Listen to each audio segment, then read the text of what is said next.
திருக்குறள் நல்கும் பஞ்சபுராண பாராயணம். தேவாரம்.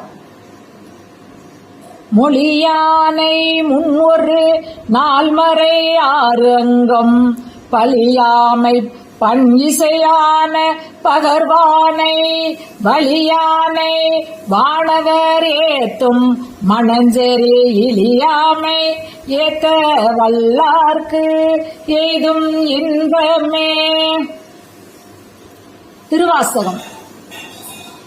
கீதம் இனிய குயிலே கெட்டியேல் எங்கள் பெருமான் பாதம் இரண்டும் பினவின் பாதாளம் ஏழினுக்கு அப்பால் ஜோதி மணிமுடி சொல்வினை சொல்லிறந்து நின்ற தொன்மை ஆதி குணம் ஒன்றும் இல்லான் அந்தம் இலான் வரக்கூவாய்.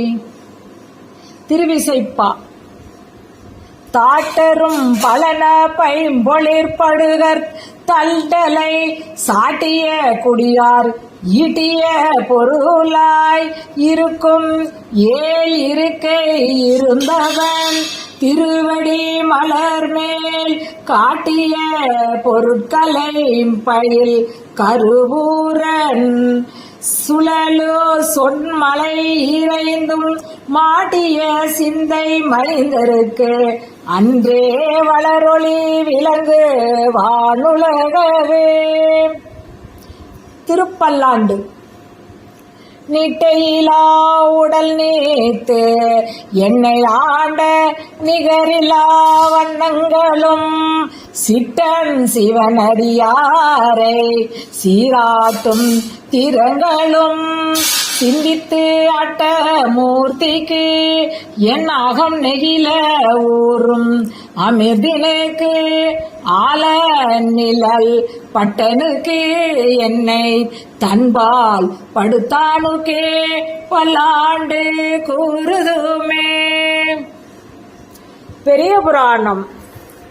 தண்டமில் மாலைகள் பாடி தம்பெருமான் சரணாக கொண்ட கருத்தில் இருந்து குழாவிய அன்புரு கொள்கை தொண்டரை முன்வலமாக சூழ்ந்து எதிர்த்தாழ்ந்து நிலத்தில் என் திசையோர்களும் காண இறைஞ்சி எழுந்தது வேலம். சிவசிவ. பஞ்சபுராண வழிபாட்டினை செய்து திருவருட்பயன் பெறுவோம்.